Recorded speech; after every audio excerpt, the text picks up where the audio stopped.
Папку с документами жительница Покровска Галина Алексеевна Яковлева собирает вот уже 10 лет. Дом, в котором живет пенсионерка, 1960 года постройки. Впервые в список ветхих и аварийных зданий он попал в 97-м.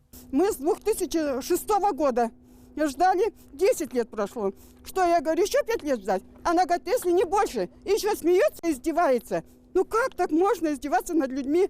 А придавит кого-нибудь. Администрация города, районные власти, прокуратура, суд, письма руководству региона. История жителей дома по Комсомольской 1, можно сказать, классическая.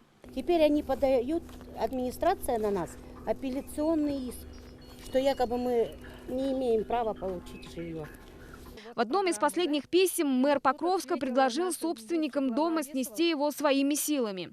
Городские чиновники тоже ссылаются на бумаги. Печать, подпись, все как положено. В 2011 году составлялся список, да, этот список вы видели, да, и письмо Весела Николаевича тоже говорит, да, вы находитесь там в списке. Но когда дальше начали продвигаться, программа начала работать, да, и надо было, чтобы были непригодны для проживания. А здесь вот в 2012 году, в августе, сказано, что пригоден дом для проживания.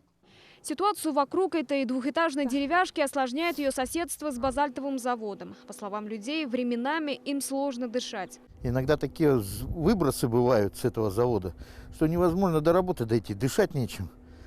Каким-то пластмассом такой гадостью пахнет, что все синее встает, зеленое, тут непонятно, белое.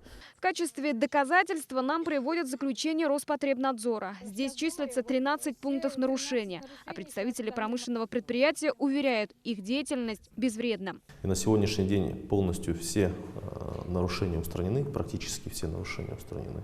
Все показатели и по выбросам, и по шумам, они были в пределах ПДК, то есть в пределах допустимых концентраций. Никакой ремонт уже не поможет, говорят люди, хотя и его в доме не проводили после 97-го.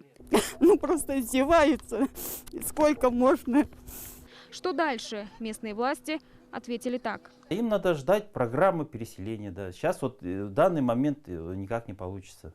За последние 5 лет переписка с властями для жителей дома по улице Комсомольская 1 стала главным занятием. Но результатов нет. Бумага, как всегда, все терпит. Чего не скажешь о людях. Айна Винокурова, Денис Попов, Вести, Покровск.